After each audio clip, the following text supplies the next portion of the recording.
Assalamualaikum warahmatullahi wabarakatuh. Perkenalkan, nama saya Riza Erviana dari jurusan Tadris Biologi semester 7 Institut Agama Islam Negeri Metro Lampung. Di sini saya akan menjelaskan tentang yang pertama tingkatan takson tumbuhan, yang kedua aturan binomial nomenklatur dan asas-asas tata nama tumbuhan, dan yang ketiga yaitu cara memahami tata nama tumbuhan.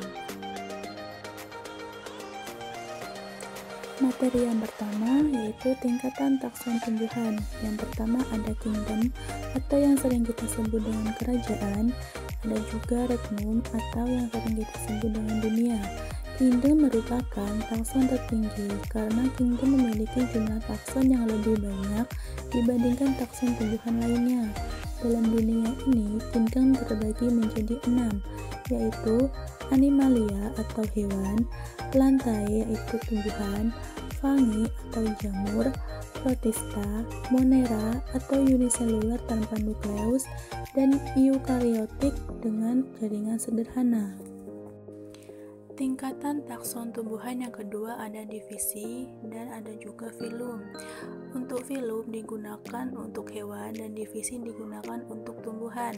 Tingkatan divisi berada satu tingkat di bawah kingdom.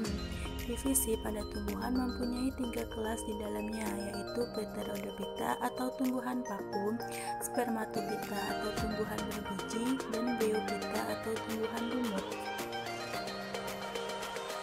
Dan urutan takson berikutnya adalah kelas. Takson ini berada di bawah takson divisi dan di atas takson ordo. Nama-nama tumbuhan memiliki akhiran nama yang berbeda-beda. Nama itu mengkategorikan tumbuhan berdasarkan kelasnya. Nama-nama takson kelas antara lain Edoneae atau tumbuhan biji tertutup, Oxida atau untuk tumbuhan lumut, Pisceae untuk tumbuhan alga, dan lain-lainnya. Contohnya, nama kelas pada divisi Bryophyta yaitu pada tumbuhan lumut terbagi menjadi 3 kelas, yaitu Hepaticopsida yaitu lumut hati, atau Ceratopsida yaitu lumut tanduk, dan Bryopsida yaitu lumut daun. Tingkatan takson yang keempat yaitu ordo atau bangsa. Bukan hanya takson kelas yang mengelompokkan tumbuhan, takson bangsa juga mengelompokkan tumbuhan. Umumnya akhiran ales digunakan untuk pengelompokan pada takson bangsa. Seperti contoh berikut, kelas Dicotyledon terbagi menjadi beberapa ordo atau bangsa, yaitu Cucurbitales, Zonales, Asterales, Rosales, Malvales, dan Poales. Tingkatan takson yang kelima yaitu famili. Takson famili berada di bawah takson bangsa, yang berarti anggota takson bangsa akan dikelompokkan lagi menjadi beberapa famili. Penggunaan akhiran aceae biasanya digunakan pada takson famili. Contohnya yaitu Aceae, Cucurbitaceae, Asteraceae, Malvaceae, Solanaceae, dan Poaceae. Urutan takson selanjutnya yaitu genus. Setiap anggota takson famili akan dikelompokkan lagi menjadi beberapa genus. Takson genus merupakan takson yang mempunyai kaidah khusus dalam penulisan nama genus, yaitu huruf besar pada kata pertama dan dicetak miring atau digarisbawahi. Contoh penulisan genus akan diambil dari famili Poaceae, yaitu genus wheat atau jagung, saffron atau tebu, Oryza yaitu pada padi-padian, dan Triticum yaitu pada gandum.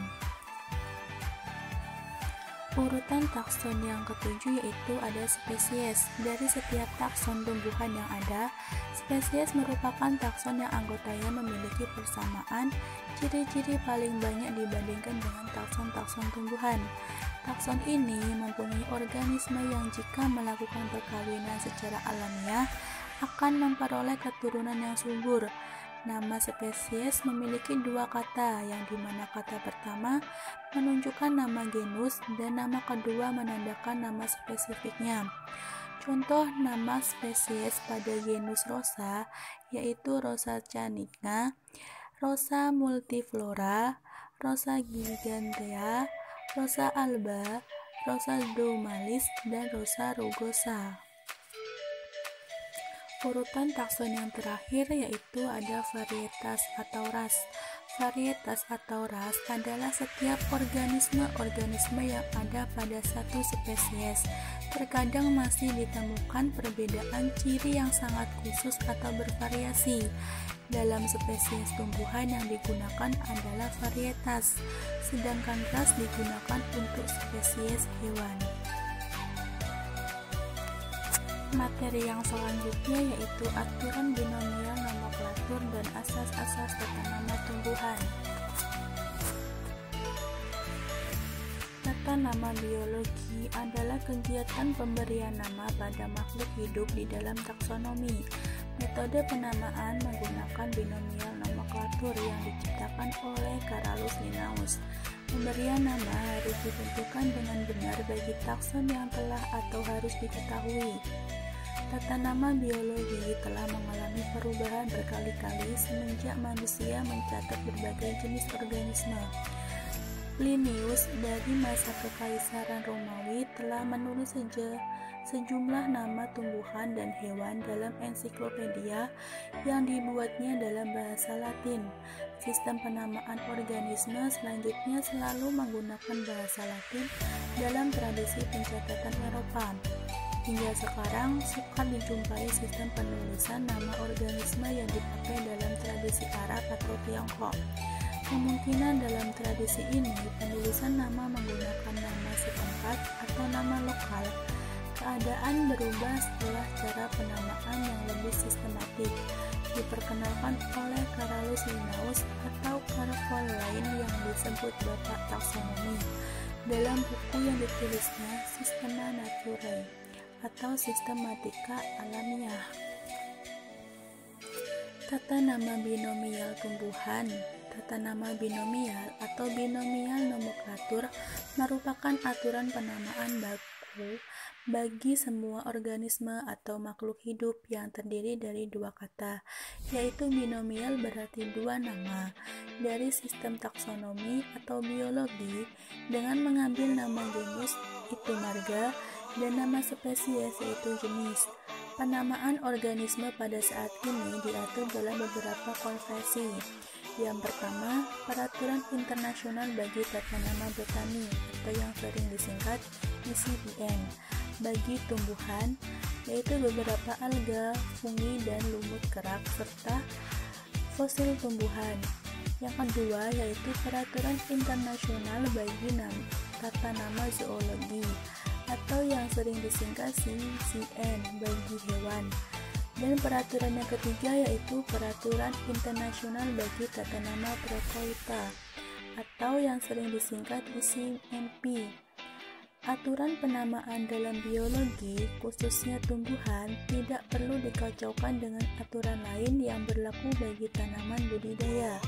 Peraturan Internasional bagi Tata Nama Tanaman Budidaya atau yang sering disingkat dengan ICNCT. Materi yang selanjutnya yaitu asas-asas tata nama tumbuhan. Telah disebutkan bahwa Kode Internasional Tata Nama Tumbuhan mempunyai 6 asas, yang dari ke-6 asas itu selanjutnya dijabarkan peraturan-peraturan yang lebih rinci serta saran-saran. Ke-6 asas yang dapat dianggap sebagai soko gurunya tata nama tumbuhan yang berbunyi sebagai berikut. Asas pertama itu berbunyi tata nama tumbuhan dan tata nama hewan berdiri sendiri-sendiri. Kode Internasional Tata Nama Tumbuhan berlaku sama bagi nama-nama takson yang sejak semula diperlakukan sebagai tumbuhan atau tidak. Maksudnya, kalimat pertama asas ini mengingatkan kita agar dalam menghadapi nama ilmiah tidak mempersoalkan perbedaan yang ada antara tumbuhan dan hewan, karena masing-masing memiliki peraturan yang memang tidak sama. Misalnya pada istilah filum, untuk suatu kategori dalam klasifikasi hewan yang dalam taksonomi tumbuhan disebut dengan divisi. Demikian pula untuk nama-nama suku yang untuk tumbuhan berakhiran aceae, tetapi untuk suku hewan dengan akhiran ideae. Dibenarkannya penggunaan tautonima atau nama jenis yang terdiri dari dua kata yang sama. Misalnya pada nama galus-galus untuk ayam, yang bagi tumbuhan penggunaannya tidak dibenarkan. Adapun kalimat kedua menyangkut adanya kenyataan bahwa makhluk tertentu dapat dianggap sebagai hewan, tetapi ada pula kalanya kemudian dipindah ke golongan tumbuhan atau sebaliknya. Yang perlu diperhatikan adalah bila organisme itu dianggap sebagai hewan, maka nama organisme itu harus mengikuti ketentuan yang ada dalam Kode Internasional Tata Nama Hewan. Sebaliknya, bila suatu organisme diperlakukan sebagai tumbuhan, maka nama harusnya tunduk pada Kode Internasional Tata Nama Tumbuhan. Asas yang kedua yaitu berbunyi penerapan nama-nama takson ditentukan dengan perantaraan tipe tata namanya.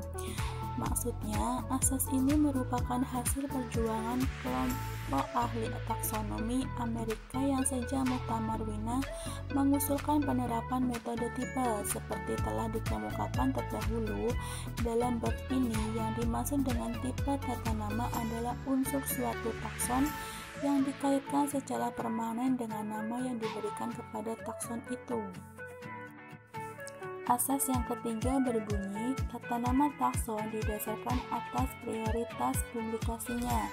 Asas ini bermaksud untuk menyatakan bahwa bila suatu takson mempunyai lebih dari satu nama, maka nama yang dipublikasikan lebih dahululah yang berlaku. Tentu saja dalam hal ini pemberian nama telah dilakukan sesuai dengan ketentuan yang berlaku, demikian pula publikasi nama itu. Asas yang keempat berbunyi, setiap takson dengan sirkumskripsi dan tingkat tertentu hanya dapat mempunyai satu nama yang benar, yaitu nama tertua yang sesuai dengan peraturan, kecuali dalam hal-hal yang dinyatakan secara khusus. Maksudnya seperti telah dikemukakan sebelumnya, pada nama-nama ilmiah pun dikenal adanya sinonima atau homonima. Bila ditentukan pada hanya dapat mempunyai satu nama yang benar, maka adanya sinonima merupakan suatu hal yang tidak dimungkinkan. Namun dinyatakan pula bahwa hal itu ada perkecualiannya, seperti beberapa nama suku yang secara eksplisit dinyatakan bahwa suku-suku tadi mempunyai nama yang ada alternatif atau aliasnya. Nama-nama suku Gramineae, Palmae, Umbelliferae, Compositae misalnya, berturut-turut boleh diganti dengan Poaceae, Aresaceae, Apiaceae, dan Asteraceae. Asas yang kelima yaitu berbunyi, nama-nama ilmiah diperlakukan sebagai bahasa Latin tanpa memperhatikan asalnya. Asas ini perlu mendapat perhatian khusus karena pada umumnya terdapat anggapan bahwa nama ilmiah sama dengan nama Latin.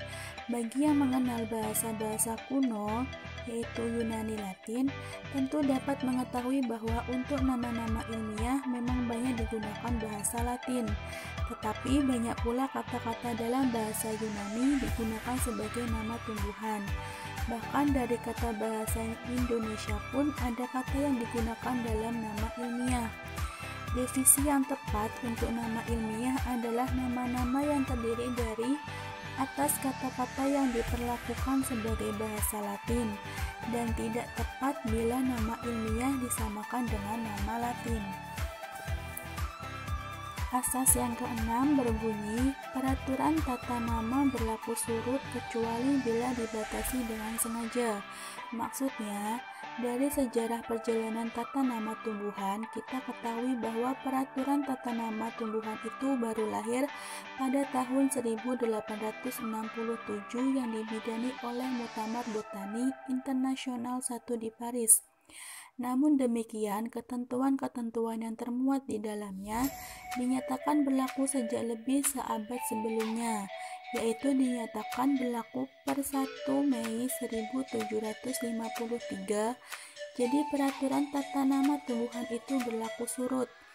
Tanggal 1 Mei 1753 yaitu tanggal diterbitkannya karya Linnaeus Spesies Plantarum, dinyatakan sebagai tanggal permulaan tata nama tumbuhan yang diakui. Materi yang terakhir yaitu cara memahami tata nama tumbuhan. Untuk menghindari kekacauan dalam pemakaian nama ilmiah, maka Kode Tata Nama Internasional Tumbuhan menetapkan bahwa penerapan nama-nama takson dari tingkat suku ke bawah ditentukan berdasarkan tipe tata nama. Suatu tipe tata nama adalah salah satu unsur penyusun takson yang selalu dikaitkan dengan nama takson yang bersangkutan untuk selama-lamanya.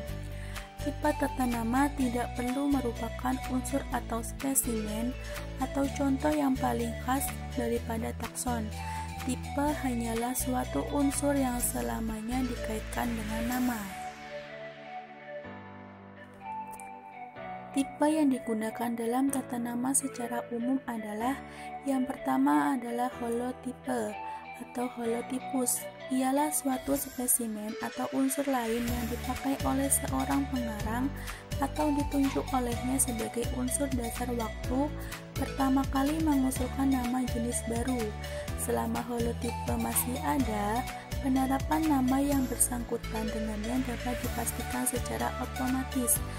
Kalau pengarang yang mempertelakan suatu takson tidak menentukan holotip, atau kalau holotip hilang, maka tipe pengganti atau tipe baru dapat ditunjuk untuk menggantikannya.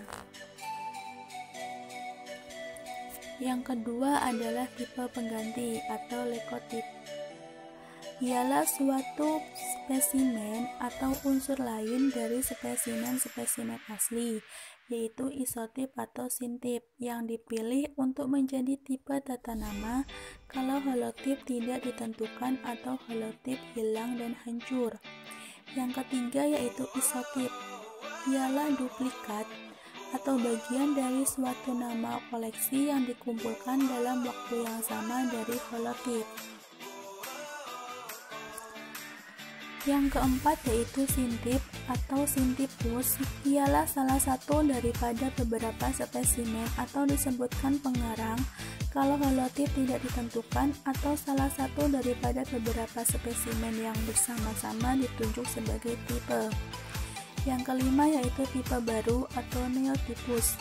Ialah spesimen yang dipilih untuk menjadi tipe nama, tipe tata nama kalau holotip hilang atau rusak dan tidak mungkin untuk menunjuk tipe pengganti karena tidak adanya isotip dan sintip.